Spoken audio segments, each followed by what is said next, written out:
All right, and here we are again. Scott Wright taking the place for Daniel for right now while he's on vacation. But Scott's an amazing man, just like all other men out there, and like me. So we actually got really excited. I know I say we're not scripted or anything like that, but we were talking just before we got on, and we got so excited because we were talking about fractals and Fibonacci and we just sacred geometry. It was awesome. sacred geometry and everything. We wish we had recorded it, so but we're going to be just guided and see what we talk about. But It'll be even better the second time. so basically, how the conversation started, and so I'm working on creating, based on your birth dates, and creating a special type of fractal based on the formula that I've created. And I was showing that to Scott, and then it was great.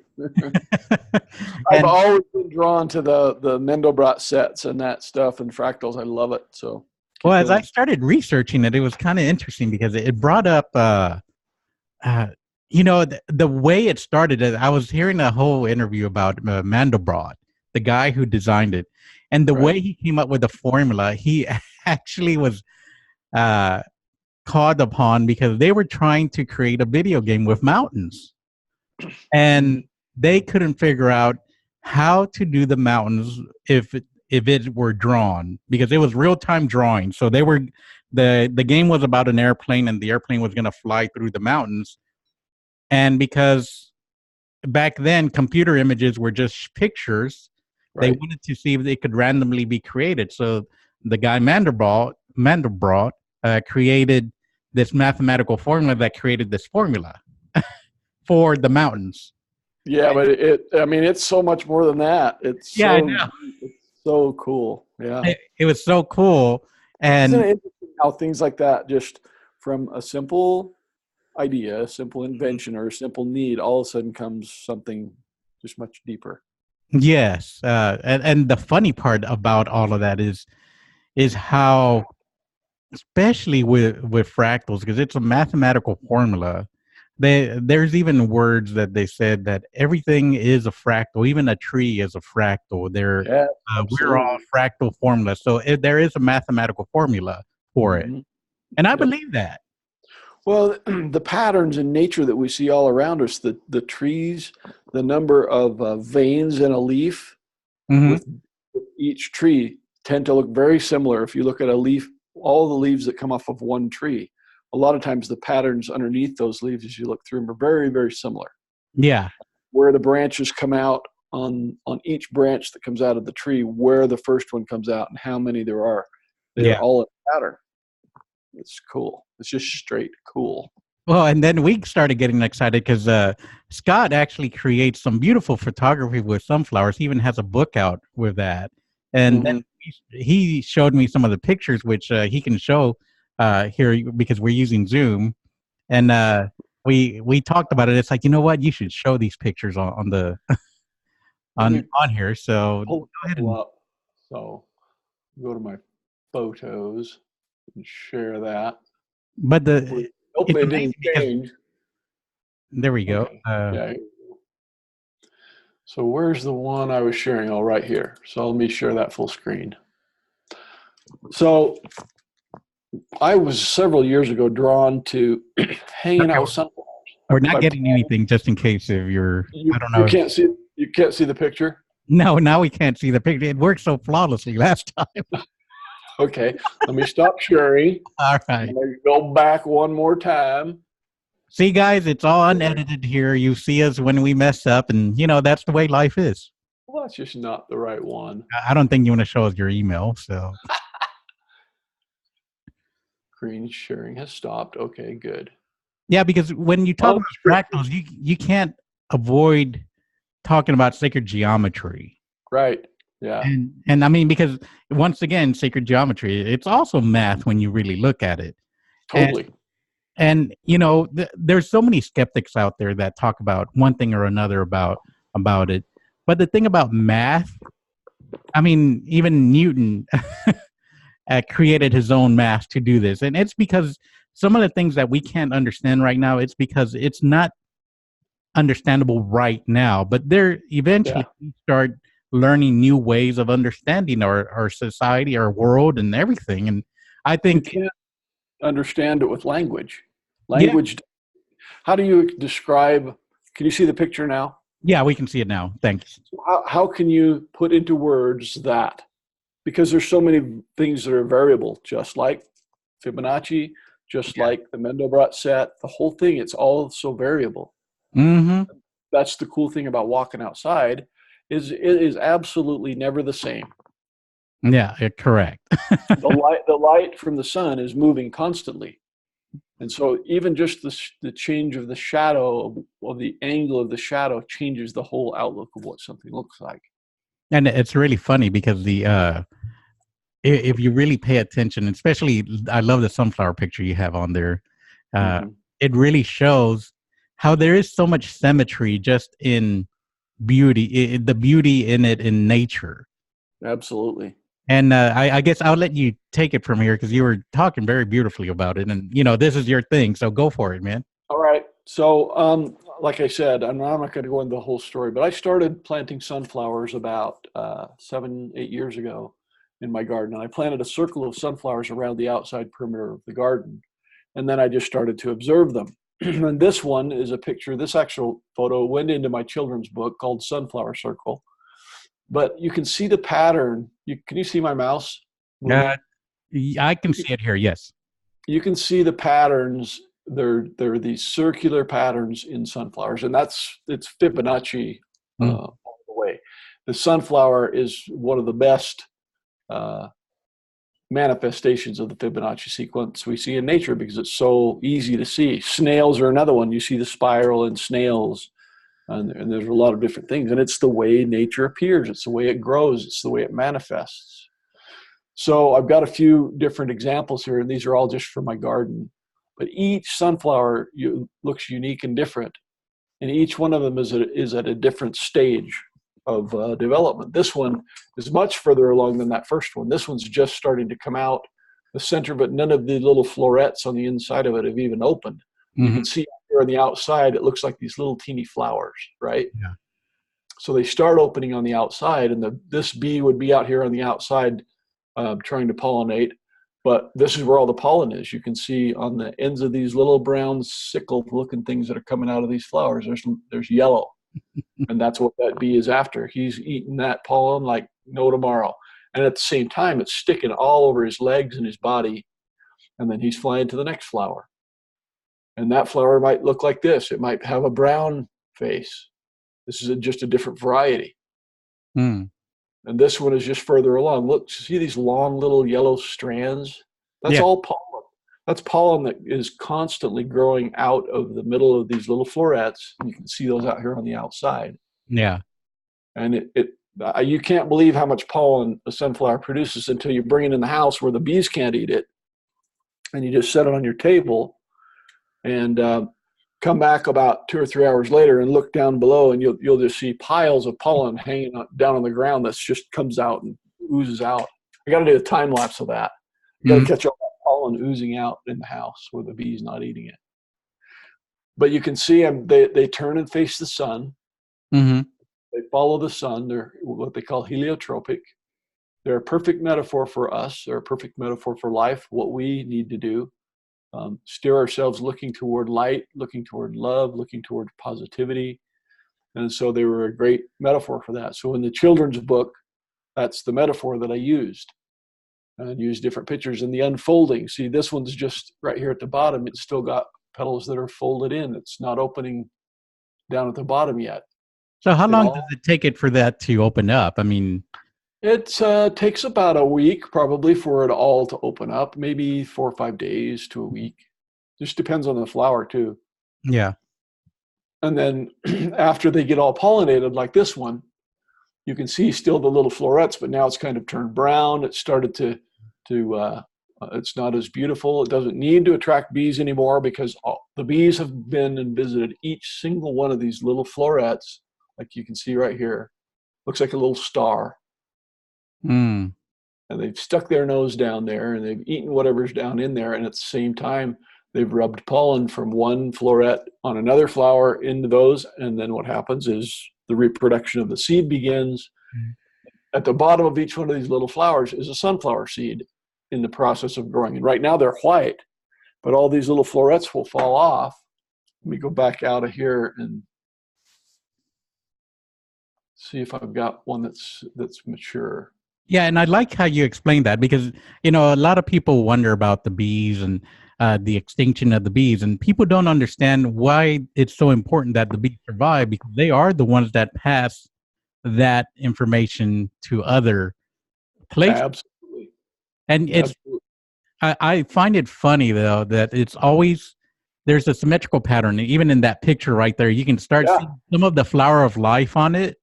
And you can see the Fibonacci all in the same picture there. Yep. Yeah. That's a great shot.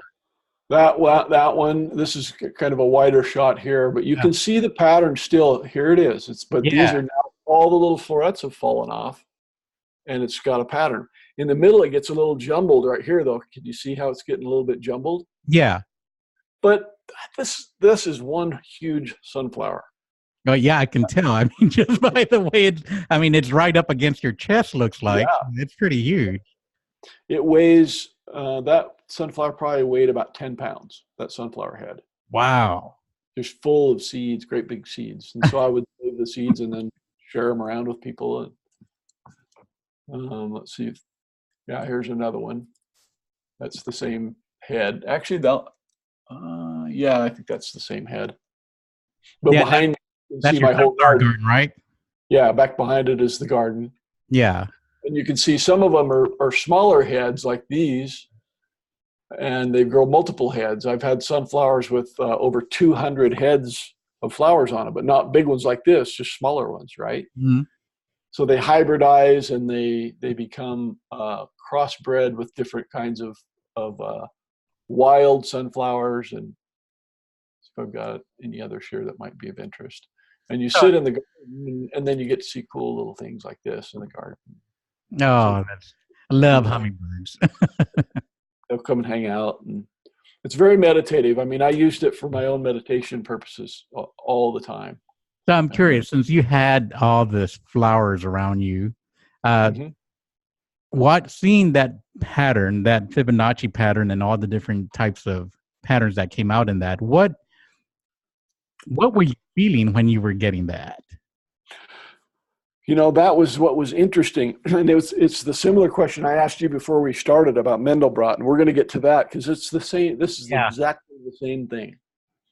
What I saw in that pattern was like a continuance, like a never-ending essence. And and as time went on, I started to experience it in such a deep way, where I started to realize that, like the book, The Celestine Prophecy, talks about the energy emanating from plants and that kind of thing. I first time I read that book, I thought, well, this makes sense to me, but I think it's actually much deeper than I had any clue about. I think that connection is much deeper because it's the essence of life itself. It's the essence of that spiritual or energetic or whatever word you want to use to describe what gives life to matter. And you look at this sunflower here. This sunflower was amazing. You can see this big head in the middle. All those other sunflowers surrounding it are also from the same plant. That is so cool. And each one of them was going to get big as well. That was one of the cooler sunflowers I've ever grown. And when they opened up, they like folded out on themselves. They got so big that the heads all folded out and became almost inverted. So some of them just ended up being really cool. You can see how this one is not round, right? Yeah. It's totally not round on the face. It opened probably later on this side. And so it didn't get pollinated by the bees, but it will eventually all open up and all become uniform. It's funny, when I look at that, I actually see a fractal in it too. It's like for sure. I've been playing with so many different formulas on fractals. Looking at that, it's like, hey, wait a minute, there's something there for me. I know. And the bees, I mean, Last year I got stung by a bee for the first time in the number of years I've been doing it, and it's because my leg ran into the bee. Other than that, they just don't bother you, and they'll let you get so close. And I've got a telephoto lens on my camera, so I don't bother them too much. Mm-hmm. They'll let you get so close to them and just observe what they're doing. And you can see all different colors and sizes of bees. And I love how you captured the the bee coming into that one. Right. Yeah. That's so cool. I've got a lot of slow-mo video with the bees flying in and landing on the flowers and stuff. And see, this is the inverted head I was telling you about. See how it grew so weird? I mean, it almost looks like a Native American mask or with a headdress, right? Yeah, it does. Look like that. Like this is the eyes and this is the headdress. And that is really cool. They're so unique. Everyone is different. When I go and teach children, I do assemblies for children in schools and such. And that's what we talk about is the uniqueness of each flower. Mm-hmm. I try and equate it with them, how, you guys are all different. Every one of you are different. And you should celebrate that rather than all of us try and be, so homogenous, because that would be no fun. Well, this one's all like perfect. The funny thing about uniqueness is that we talk about everybody wants to be unique, and we're all one. Right. And even when you think about it, we're all unique. Right. And everybody we're a unique expression of the oneness, right? Correct. So cool. And we're not separated. I mean, and this is like living proof right here. I mean, looking at a flower, looking at the sunflower specifically, like how you captured the inside of it, that really shows how different and yet how similar they all are. Right. I mean, and that's humankind. So that's why when I hear about racism and hear about people that don't like this race or that race, it's like we're all the same people. We're just different sets of flowers. Yeah, that's exactly the way it is. Yeah. Yeah. So anyway, that's my story about the sunflowers in a very small nutshell. Oh, this is a video. Let's check this out. All right. Hopefully it comes through. Can you see it come? Is it playing right now? It's playing right now, yeah. Okay. And he falls off. And he'll just fly away. Kind of fall off here in a second. Bing. There you go. Oh man, they're just fun to watch. I was showing you that video that I made in New York City, and I went and did a time lapse in the top of Grand Central Station, and I let it go for about a half an hour, and so you catch the movement of the crowds moving in and out, coming off the trains and the subways and everything else that's going on there. Mm-hmm. And as I sat and observed it, and especially after I watched it on as the time lapse where it was in fast motion, we're no different than so many other societies, like ant society. Right. I mean, you watch an ant bed and then you watch Grand Central Station. You're going to see the exact same thing. It's just a different thing of movement. It's just nature. And we've got all the stuff we're doing, right? We've got our job. We've got the stuff that we need to do to work to make food. Well, what the hell do you think ants are doing? Yeah. The same thing. It's just a different manifestation of it. Yeah. They just have different currency. That's exactly. And it's the currency is for them is survival, I guess, which is what really it is all about us just surviving. I mean, when it comes down to it, if society lost money, I mean, the only thing left would be to survive. Right. And we'd go back to kind of the way it was before, where we would produce our own food. Yeah. We'd do things in a harmonious way with nature rather than out of balance, which is kind of the way things are. Yeah, and technology, I think, which is a good part of it, but it's also a bad part of it because it has created an imbalance because people are using it in a way that's not healthy. Not sustainable. Yeah. Not sustainable, correct. It's like an iPhone. Everybody loves their iPhone, but the parts in it, I mean, they're hardly recyclable. Right. And that's what happens with a computer. Majority of those components aren't recyclable. And so what was happening a lot, they were sending all these computer components to China, and they were literally taking the components apart and reusing some of the components. Mm-hmm. But that's my kind of spill about saving the environment, because I work in the technology industry, and I hate throwing away equipment, or if I can recycle it, and I recommend that to anybody, because it's part of our cycle. You got to find some way to recycle that. And I think the bees and the way they work, I mean, it shows that you can just go around without doing nothing. I mean, just going and actually being conscientious of the environment.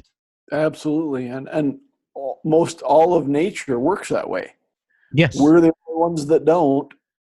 We're the only ones that are in a space where we're out of balance. And we just having an awareness of it, that doesn't mean you have to sit on the steps of the Capitol and protest with a sign. Mm-hmm. You have to do your part yourself to be conscientious about it. That's where it begins. Yeah, and it doesn't have to be like a big thing. Like for me, it's like the just teaching about how to use technology responsible. There's a field for everybody. There's people that would recycle the parts. There would be people that recycle other things, but there's also knowledge that has to go with this. Right. And there's people that should be sharing knowledge out there, which to me, I feel that everybody has their part one way or another. We don't all have to be doing the same thing, but we all have to be striving to go for the same goal. Yes. Yeah, definitely. Yeah. And, I'm reading this book. Have you ever heard of the Anasazi Foundation? No, I have not. It's a group of people. They're based in Arizona, and they work with youth and families to try and heal a lot of children that have gone through suicidal thoughts and addictions and lots of different things. But this book was pretty amazing. Mm-hmm. It's not a real story, it's a metaphor. But one of the things that it really emphasizes is the need for us to stop thinking there's a division. Right. Love is what's going to bring everything together. Love is the energy and the power of the Creator. It's what creates everything. Mm-hmm. The reason that you're creating what you're creating is because you feel love and you want to share that. So in whatever kind of creativity you're working in, if you're trying to create something that's going to destroy, that make things so they aren't sustainable, it's going to continually destroy and take away, then those are the things you want to avoid. It's simple. The things that you're trying to create, they're going to create more that are sustainable. That comes from more of a place of love and sharing and compassion and kindness. And we're one and we're together. Where these other places, it's I, me, mine. It's about me. I got to have mine, and I'm going to dam up all the water in this river because I need it. I'm going to use it. We can't trust that those people downstream won't use more than they're supposed to use. So I'm going to dam it all up and save it for myself. That's actually one of the stories that comes out of the book. Wow, that's pretty cool. And that brings up a good point, because it's about balance. Exactly. Yep. Life is balance. I mean, and that's the way we work with our masculine. As men, we work with masculine and feminine energies all the time. Mm-hmm. We have to balance that in each other, and everybody balance point is different for everybody. Yes. But what my middle point is not necessarily your middle point. Right. And one of the things that especially in the spiritual community, one of the things that drives me a little bit crazy is that everybody thinks that there should be this defining point. And I don't think that there is a defining point. I believe that there's a point for everybody. Yes. Totally. Yeah. Because each one of us are a product of our upbringing, our learning. And so that's going to be completely different and unique. Just as every sunflower is unique, you're going to be unique. And so your perception of everything is going to be unique. And if your perception of everything is unique to you, how is it that I'm supposed to tell you, well, this is what you need to do? A, B, C, and D. Now go do it. Well, that's where religion came from. Yeah. Because religion tells you this is what you need to do. None of that's bad. I'm not talking negatively about religion, because the point is that religion is trying to accomplish what needs to be done, but they're just going about it in a way that they want it to be homogenous.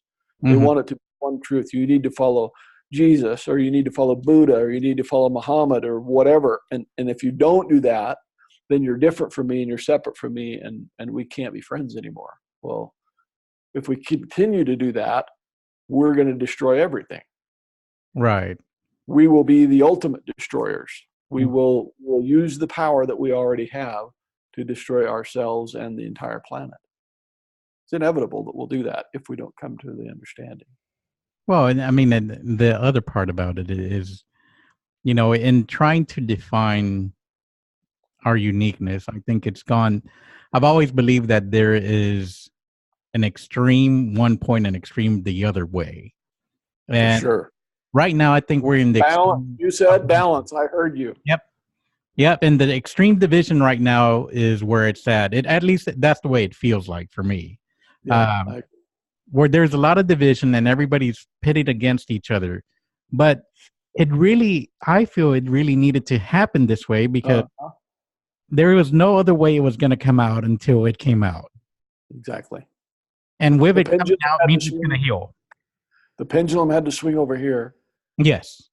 In order to have the clear understanding that, well, this isn't what we want. In my own life, and I'm sure in your life, you had to figure out the things that you weren't before you could figure out the things that you were.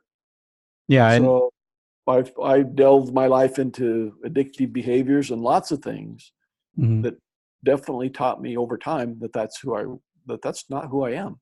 I don't want to be that. I don't want to be addicted and controlled by a substance or a behavior. Right. I want to be in complete control of my own life and make my own choices.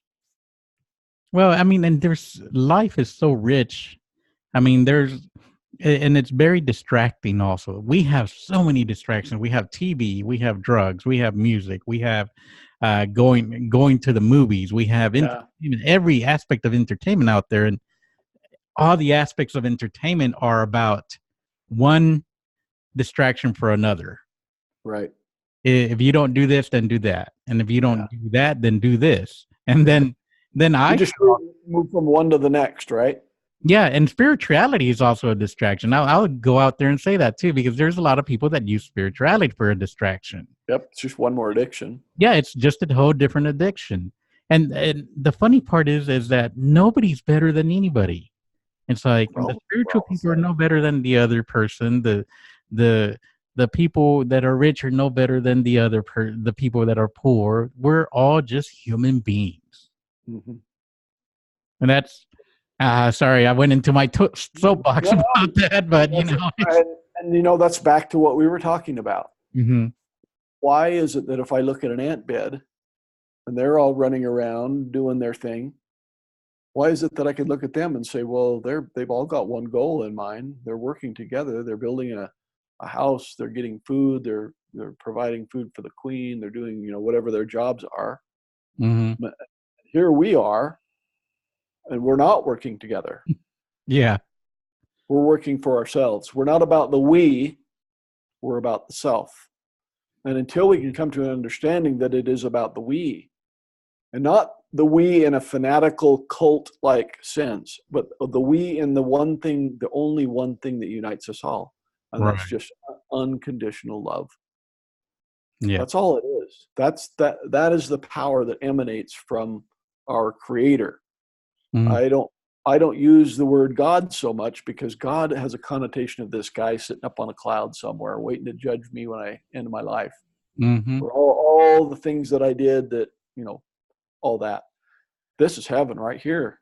Yes. We're living in the place that we're always going to be living. We're going to continue to come back here lifetime after lifetime after lifetime. And we have to have a place to come to. Yeah. What kind of a place do we want to keep coming back to, right?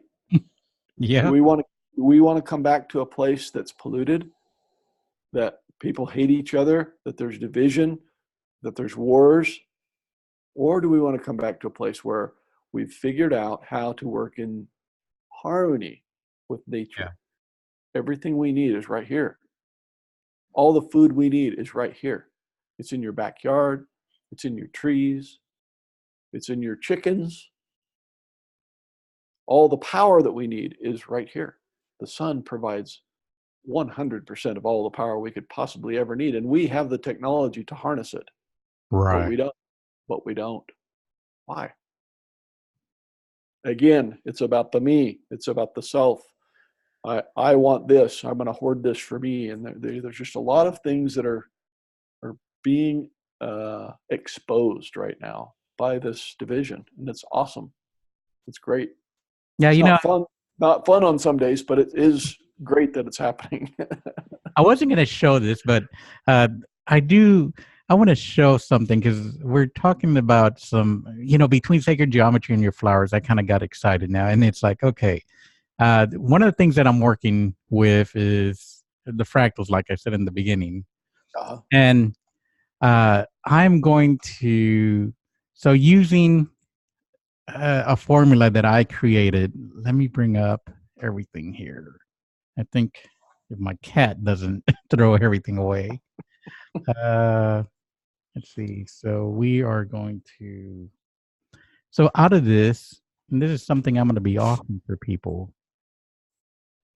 I created a fractal for my birth date. These are so cool. Let's see. I've been drawn to the Mandelbrot sets and all of that stuff for so long. Since the first time I saw it, it was like, I'm going to ask you the question before I tell you what my experience was, because I'll bet it's similar. Okay, so let me go ahead and open it up. Trying to figure out how to share. If you do share, and then you can either do your desktop and then bring it up, or you can, usually there's here it goes. Yeah, there it goes. Yeah, I just want to make sure I capture the, so here's the fractals. Yeah, there you go. So this one that I created should be my birthday, I think. I'm working with various people right now, but let me, let me verify real quick. I'm going to stop sharing so I can, hold on. Let me make sure I am showing mine, because I can explain mine a lot easier than let's see, there it goes.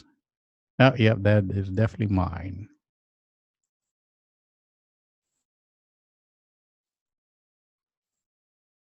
Yep. All right. So let me close that and let me share it back up. So what I believe in, the unification process, it's like the division, everything that we are. So to me, this is the duality. Can you see my mouse? Yep, I see it great. Okay. So you have this, and I believe that we have duality. With every bad, there is good. And I think that's the part that shows here very much so. It shows that we have differences here, and we have uniqueness overall. Most of the people that I do, that I'm starting to do, have some general pattern, and they have an empty space here in the middle, and then they have different coloring or whatever outside. And the thing about it is, sometimes they look similar, but when you zoom into places, I hope this comes out well. It looks good. It looks good? It takes a second. Yeah, it takes a second. It pixelizes, and then it focuses, and then it looks great. Yeah, and this is because it's actually creating it's a mathematical it's a program that I use that creates these fractals. And I created the formula. And if you look at the differences, so if you go in and zoom in, we're going to zoom in a little bit more. And I think that this is who we are. I mean, this is the uniqueness. And if I were to look at it's never ending. That's the key. It's never ending. Just like us. It's infinite. Yeah, it's infinite. So we can go, I mean, even my computer is starting to struggle as I zoom in. Right there where you're, zoom in on that spiral right there. Right there. So there is uniqueness in all of this. There is, but then there's also symmetry in all of this. See, we have it here, and now we have it over here. And then I zoom in here, and there's going to be some symmetry to all of that. Life is all but symmetry. And the uniqueness of each one of us might be just one little tick mark in here. And it actually still processing it. And that's who we are. You know, the beauty of all of this is that we are this beautiful piece of artwork. Just like the nature is. Now, let me see if I can. It's always a little bit more challenging coming out. Man, I love it. I love it. And you know what that looks like when you do the whole picture? As I look at it sideways, it looks like a butterfly with one wing just a little bit bigger than the other one, and the head and the tail. Oh yeah, it sure does, doesn't it? I didn't even capture that. I love that. But there is uniqueness in all of this and the duality of this. I mean, we were talking about racism, and when you look at it, it's just being one side of the other. Yeah. It's one side of the other. And if I were to zoom in into the same exact area on this side over here, it would be the same exact thing. And the patterns would change as I zoom in, just like it does there, but it's still the same duality. It's still the same thing. It's like male, female. Yep. Black, white, whatever. And all this capability came about because they wanted to find out how to make mountains appear in a video game. I know, that's really funny. I love that. I love having that backstory of it. That's cool. Yeah, so I'm going to go ahead and stop sharing that. But there we go. Now you guys got to see a little preview of the work I've been doing. It took me a while to figure out something to create for people. And because I've been in the spiritual path for quite a while, and I was trying to figure out, it's like, you know what? It's like there's something that's calling me. And then we started talking about sacred geometry. And then I really started getting into fractals because I dealt with computers and I learned the history of Mandelbrot.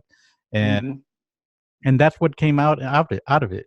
So I'm excited to share this to the world. And that's the first time I've shared to the audience like this. Very cool. Well, it's anything that we create that has, just like I was saying before, that has the intent within it to sustain it and to continue it. I mean, you're going to give this to each person. It's totally unique to them. Yes. They're able to look at it and experience it and see it. This is a unique to me, my birth date and my time of birth, I think you said, right? Yes. Time of birth also is included in that formula. It's like this snapshot, but it totally represents the infinite being that we all are. Yes. And none of us are different. It's I love it, Mario, because it is that infinite representation. I love it. Yeah, I've always been geared towards math. Math, to me, one of the things I like about myself, I have to say that, is that I'm a math guy. I'm science-based, and I also like the spiritual element. I believe that there is a connection between the two. There's so many people out there that say it's only science. I don't believe that. It's a balance between the two. I agree. Once again, that's why I do my work that I do, Tech Life Balance. I do the same exact thing. I balance technology and life, because how many times are we in those social networks and spending a lot of time there, and we forget about our family, and it's kind of crazy how much we lose because of that, and we get disconnected. And it's about reconnecting. Nature is about reconnecting. The sunflower stuff you do reconnects you really well. Yeah, so true. Yeah, it's easy to be seduced by technology and get sucked into social media and all sorts of different things that distract us and forget to connect with each other one-on-one in conversation and touching each other and hugging each other and holding each other and loving each other. It's hardwired into our system. When we don't have that, we suffer. We're not meant to be alone. We're not meant to be the self. We're meant to be the we. Yes. Meant to be doing this all together. Because when we're alone, the only person we have to talk to is us. We need mirrors around us so we can reflect, like you and I are doing. Yeah. Reflect to each other, and you see your point of view, I see my point of view, and when those things come together, it's a beautiful thing. You know, in the studies that I've done, it's like with spirituality. And I've done ceremonies also, ayahuasca ceremonies, and I've done other plant medicine ceremonies. I've studied a whole bunch of different modalities, Reiki, breath work. I mean, go down the list, I probably tried it. And they all have one thing in common: stopping the mind chatter. Yep. Everything. Because our mind keeps us busy. Our mind distracts us. It distracts us from what's actually going on. Yes. Man. It's a necessary part, though. Thought is still a necessary part, right? Try to live without it. Yeah. Try to have a concept of what is happening without it. You got to have it. Well, it's funny because the mind chatter's there, and my belief has always been that as long as we're humans, we're going to have all of that. The moment we stop being human, then it'll be a totally different experience. But we're human. We came for a human experience. Our soul here is for a human experience. Yeah. So when we all come into this understanding, sometime, some future period down the road, who knows how many generations into the future, where we have a deeper understanding of that, does that mean that suffering stops? Does it mean that our parents and our grandparents and our ancestors never die? Does it mean that we don't still feel loss, that we don't still feel sadness, all of those things? No. That's all going to continue, but we're going to see it from a perspective of knowing and understanding that tragedy is part of living. Yes. Once again, go into the ant pile. How many ants died working today? Yeah. You know, how many were eaten by the anteater as it came to the nest? Or how many birds came by and ate ants? It's part of living is dying, but the thing that it is we get so fearful of dying. Like we're never going to come back again, and this is going to be the end, and we're never going to have an experience again. That's just not true. Well, I mean, we're souls, we're eternal. Eternal. And and this is where I love using science, because Einstein said energy can't be created nor destroyed. They've proven that our brains have electricity. They've proven that the hearts have electrical currents, and thought processes have electricity. That's all. Yeah. That accumulation is all electricity, and somewhere in there, our soul is in there. However it comes up, but it's energy. It's accumulation of all of that. Mm-hmm. And when we die, where does that energy go? That's been my eternal question. It has to go somewhere. And whether it's whether you believe in reincarnation, heaven, or the galaxies, or somewhere, or alternate universes, wherever it goes, it's going to go somewhere. Yeah. Yep. So I've heard it described, an analogy about it. It's like a drop of water in the ocean, and it goes back into the ocean. Yep. That doesn't mean the drop ceased to exist. The drop is still there. It's just part of the whole. Yes. Then when storm comes or whatever, it goes again. I think that's a really good analogy. I like that analogy a lot. I've liked that a lot. I've heard that before. Mm-hmm. And the other part is, I also like to a coach told me one time, let me see if I do explain it just right. It's the little bird getting that grain of sand and moving it from one beach to the other. Yeah. And that's all we're doing here. We're moving one grain of sand to the other one. Yeah. All it requires is patience. Yep. I've got another video that I want to show, because it illustrates, it shows the sunflowers to illustrate an entire season. So I did a time lapse of an entire season of sunflowers. Okay. And so it shows like there's snow on the ground. It takes about a minute to show it, but there's snow on the ground. And then it goes through the time lapse of everything growing, getting green and big, and the flowers come out, and then they kind of die, and it goes through a whole life season. Well, our lives are just longer.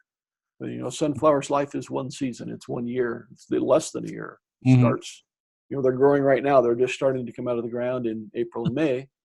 And then by the time September, October rolls around, they're standing in the ground dead. Yeah.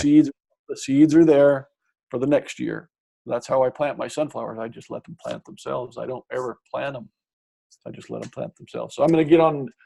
Let's keep talking while I go find it. It'll take me just to find it, and then I'll share it once I've got it found here. Yeah, and we'll be wrapping it up like this. I think the video, and then we can do like start thinking about what the challenge for the people, our audience, should be. Cool.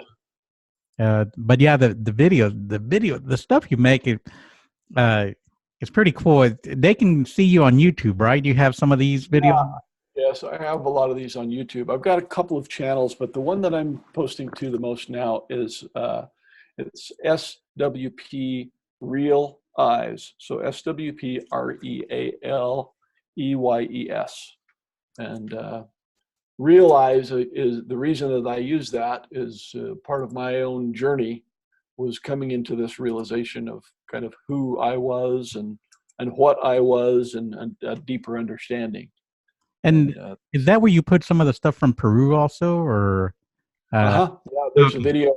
There's a video that we made from Peru, and Air Bear, who was our shaman there, a couple of songs of his. It's called Universo de Amor, Universe of Love, and the other one is Libertar or something. It was two different songs, but it's kind of a chronology of our trip. So that's out there. People want to check it out. Yeah, that was one of the trips that Scott and I met. He was doing a podcast and he just goes, "It's like, hey, I want to go to Peru," and that was it. It was a trip that we were doing, so that was awesome. That was one of our first interactions together. So, and then we became good friends after that. We have been. Okay, I'm going to share this screen so you can see from the screen. Can you see it? Okay. Mm-hmm. It's just snow. And there's the sunflowers from the previous year are still standing. So this lasts a minute and 48 seconds. All right. So I'm going to just get it started, and we can talk while it goes here. But you'll see the sun melt or the snow melt. I've got my tiller out now, and I've plowed. Everything's been plowed. The snow came back. Now I've started those 5 stones there are going to be leading into the sunflower circle, which will be on the right. You can see a bunch of stalks that I've kind of piled up there. Those are from the previous year. There's a fire pit in the bottom right-hand corner, and I'll burn a lot of those stalks. Now you can see the sunflower starting to come up. I've got my drip hose in the back, and that's my vegetable garden in the back. But the closer ones are all the sunflowers that are coming up right where those 5 stones are. So we're probably at about late May, early June here. And if you watch closely, you'll see the sun going every day, and the sunflowers actually move during the day, back and forth and back and forth. You can see that movement if you look at the very top of them. Yeah, I was noticing they follow the sun. And then on the right, you'll see the bird feeder. Watch it empty. It'll empty and fill and empty and fill. That's one of the things I like to watch too. So the bird feeder's kind of hanging on the right there. You must go through a lot of bird feed. We do a lot of bird seed. So now they're in flower mode, right? So this is the height, and then a windstorm came in, and you can see they're kind of bent. Oh, man. So hold on. Somebody's calling in on my phone. I got to get rid of that. It's interesting also seeing how... I'll call him back. There we go. Okay, so... It's interesting seeing how it switches from one side to the other. Yeah. And now they're all starting to die off. And they'll get a little bit lighter. And then I'll go tear them all out here shortly. Now I've torn them all out. And then the leaves come and the snow comes back. And the cycle of life begins. Cycle of life repeats again, right? Yes. So that was a whole year. Wow. Interesting, huh? That is really cool seeing it like that. You captured the essence really nice on that. Thank you. I've got one more here that's actually kind of cool. If I can find it. All right. Find it quickly. Don't worry about it. But it's another. We'll do that another day. Yeah, we'll do that on the next one because I think you're going to be here one more time. And if anybody has any comments or anything, feel free to let them know or let us know. Scott, we'll definitely have you on again next week. And depending on Daniel's schedule, he might join us or not. I'm not sure. All right. then we can have all three of us kind of just chit-chatting, and you get to meet Daniel there. Beautiful. Love it. More the merrier. It's always fun with more people. At least I think so. So let's go ahead and end it with our daily chat, our not daily challenge, our challenge for our audience. What challenge do you have, Scott? I would like to challenge people to plant a sunflower around your yard. If you have somewhere to plant a sunflower, just get some seeds. You just go to the hardware store, wherever, and just plant some sunflowers and watch them. I think that you will enjoy it. This is the time of year to be planting them. So plant them. Nice. And my challenge, since we talked about fractals and sacred geometry, all the stuff that gets me excited, I want people to observe the duality of things. How if you're angry, look at how it feels to be angry, and then look at how it feels to be calm. If you're happy, look at both sides of things, and you're going to learn so much from those experiences. And just do that. It's real simple, but sometimes it's a little bit challenging to get in those states. Anyway, thank you, everybody. Thank you, Scott, as always. Yes, my pleasure. Thanks for having me. And thank you for all the video and the photography you shared. I think that's a great addition to all of this. Thank you, guys. And feel free to comment and subscribe to us, and let us know what you think about our podcast. Have a great day. Awesome. See ya.